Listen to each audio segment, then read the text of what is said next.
कितने coaching centre में मौत का तहखाना। अंडरग्राउंड डेथ चैम्बर में कितने कोचिंग सेंटर। यूपीएससी की अवैध फैक्ट्रियों पर कब लगेगा ताला। बाढ़ की शक्ल में मौत यहां आई या बुलाई गई। क्या दिल्ली के ओल्ड राजेंद्र नगर के कोचिंग सेंटर में छात्रों को मौत के मुंह में ढकेला गया? ये सवाल हर जुबान से निकल रहा है।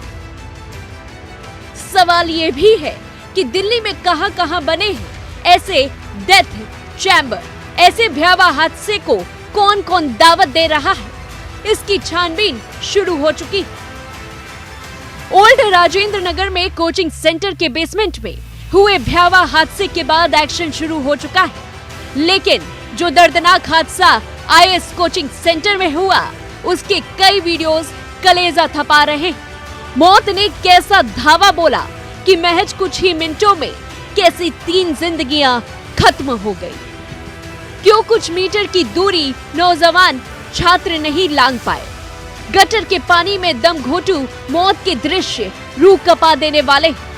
तस्वीर ओल्ड राजेंद्र नगर के उसी आईएएस कोचिंग सेंटर के बेसमेंट की है, जहां 3 छात्रों की मौत हो गई।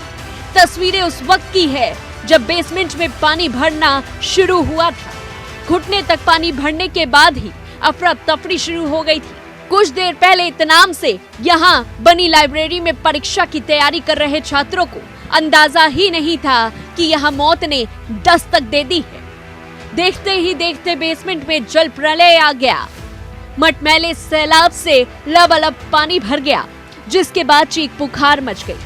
सोचिए, कॉम्पिटिटिव एग्जाम की तैयारी करने के लिए आए स्टूडेंट अपने घर और शहर से दूर देश की राजधानी दिल्ली में आते हैं।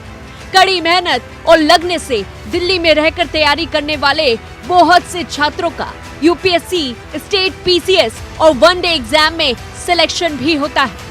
हर साल हजारों की संख्या में दिल्ली रुख करने वाले छात्रों को इस तैयारी में गाइडेंस की जरूरत पड़ती है। ऐसे में सिलेक्शन और बेहतर भविष्य का सपना आंखों में संजोए छात्र बड़े ही उत्साह में कॉम्पिटिटिव एग्जाम की प्रतिष्ठित और लोकप्रिय कोचिंग संस्थाओं में एडमिशन लेते हैं।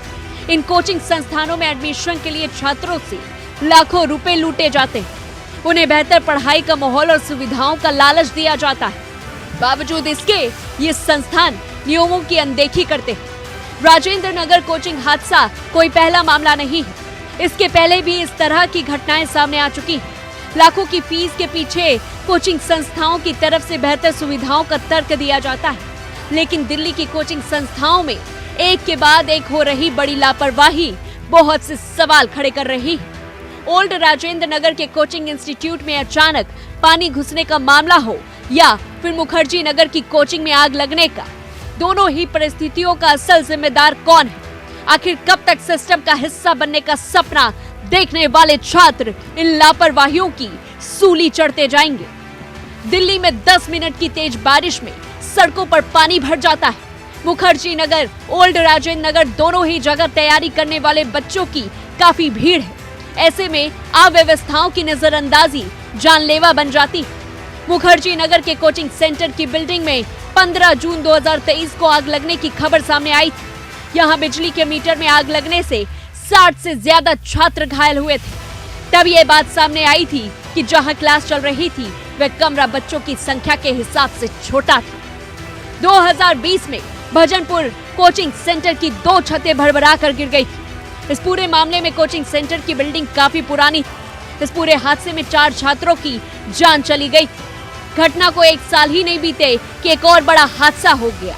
ओल्ड राजेंद्र नगर की कोचिंग की बेसमेंट में 3 छात्र पानी के तेज बहाव का शिकार हो गए। हर साल बारिश की कोचिंग सेंटर के सामने जल जमाव की स्थिति बन जाती है। कोचिंग संस्थान इस स्थायी समस्या को अस्थायी समाधान की भेंट चढ़ा देता है। ओल्ड राजेंद्र नगर की 80% कोचिंग को लाइब्रेरी बेसमेंट में चलाई जा रही है। एमसीडी की तरफ से भी इस पर किसी तरह की कोई कार्रवाई नहीं की जाती। बेसमेंट में मौजूद जिस लाइब्रेरी में छात्र पढ़ाई कर रहे थे, उसमें से एंट्री और एग्जिट के लिए सिर्फ एक ही गेट मौजूद था। फायर डिपार्टमेंट के मुताबिक कोचिंग सेंटर की बिल्डिंग को फायर डिपार्टमेंट की तरफ से एनओसी जारी किया था। बेसमेंट में सिर्फ पार्किंग की परमिशन दी गई थी। यहाँ बिना परमिशन ही लाइब्रेरी चलाई जा रही। Old Rajendra Nagar coaching centre में तीनों छात्रों की मौत के मामले में दिल्ली पुलिस ने कार्रवाई की। कोचिंग सेंटर के मालिक और मैनेजर को गिरफ्तार कर लिया है। वहीं इस पूरी घटना के बाद से तैयारी करने वाले सभी छात्रों में बहुत गुस्सा और आक्रोश है। छात्र कोचिंग संस्थानों की लापरवाही को लेकर लगातार प्रदर्शन कर रहे हैं। वहीं दिल्ली हाईकोर्ट ने अप्रैल महीने में एमसीडी के अंतर्गत आने वाली सभी कोचिंग संस्थानों की कुल संख्या बताने के निर्देश दिए थे।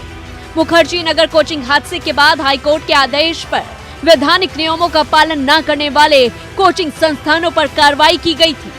एक अधिकारी ने कहा, एमसीडी के भवन उपनियमों का उल्लंघन करके संचालित किए जा रहे कोचिंग सेंटर के खिलाफ हमने कार्रवाई शुरू कर दी। व्यवसायिक गतिविधियों को संचालित करने के लिए बेसमेंट का दुरुपयोग करने वालों के खिलाफ कार्रवाई की जाएगी। उन्होंने कहा, संस्थान के मालिक की ओर से सुरक्षा उपाय सुनिश्चित करने में घोर आपराधिक लापरवाही पाई गई है, क्योंकि बेसमेंट में पुस्तकालय अवैध रूप से संचालित किया जा रहा था और इसमें केवल एक ही प्रवेश और निकास बिंदु था, जो बायोमेट्रिक आधारित था और पानी के कारण बंद हो गया था। अधिकारी ने कहा, यदि बाहर निकलने का रास्ता खुला होता तो छात्र बच सकते थे। एमसीडी सिर्फ भवन योजना को मंजूरी देती है, लेकिन अगर कोई बेसमेंट का इस्तेमाल पार्किंग और भंडारण के लिए करने की घोषणा करने के बाद उसका व्यवसायिक गतिविधियों के लिए इस्तेमाल करता है, तो सुरक्षा सुनिश्चित करने के लिए एजेंसी और क्या कर सकती है।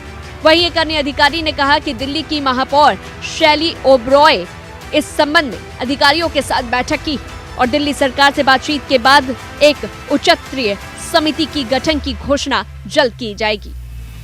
देखिए, कल एक बहुत ही दुखद घटना हुई। राजेंद्र नगर के कोचिंग सेंटर की बेसमेंट में पानी भर गया और कुछ बच्चे ट्रैप हो गए। जैसे ही मुझे इस घटनाक्रम का पता लगा, मैं मौके पर पहुंची। वहां पर देखा कि एनडीआरएफ की टीम जो है ऑलरेडी रेस्क्यू ऑपरेशन कर रही थी और ये सबसे दुख की बात है कि 3 बच्चों की मौत हो गई। और अब जैसे ही इस घटना के बाद अब मैंने कमिश्नर एमसीडी को एक लेटर लिखा है, जिसमें आप देख सकते हैं कि हमने 2 निर्देश मैंने दिए हैं। पहला, दिल्ली में जितने भी कोचिंग सेंटर्स हैं जो उन बिल्डिंग्स में चल रहा है जो एमसीडी के जुरिस्डिक्शन में आते हैं और बेसमेंट में बायलॉज के अगेंस्ट या नॉर्म्स के अगेंस्ट ऐसे कोचिंग सेंटर चल रहे हैं, उन पर सख्त से सख्त कार्रवाई हो, उन पर एक्शन लिया जाए। दूसरा, और अगर इस मामले में जो कल राजेंद्र नगर में हुआ, कोई भी एमसीडी अधिकारी अगर जिम्मेदार है तो उस पर भी सख्त कार्रवाई की जाए। मैं आपको बताना चाहती हूं इस बिल्डिंग के बारे में। ये जो बिल्डिंग है, इसका जो कंप्लीशन सर्टिफिकेट 2021 में मिला था और साफ साफ यहां लिखा है कि बेसमेंट में पार्किंग यूज और स्टोरेज के लिए और कार लिफ्ट के लिए यूज होगा। तो मैं बताना चाहती हूं कि अगर इस प्रकार से इलीगल तरीके से या प्रॉपर्टी को मिसयूज कर अगर ऐसे कोचिंग सेंटर्स बेसमेंट में चल रहे हैं तो उन पर कार्रवाई होगी और साथ ही अगर कोई अधिकारी जिम्मेदार होगा उस पर भी सख्त से सख्त कार्रवाई। इस पूरी रिपोर्ट को लेकर के आपकी क्या कुछ राय है, हमें कमेंट बॉक्स में बताएं। तब तक के लिए देखते रहिए News One India।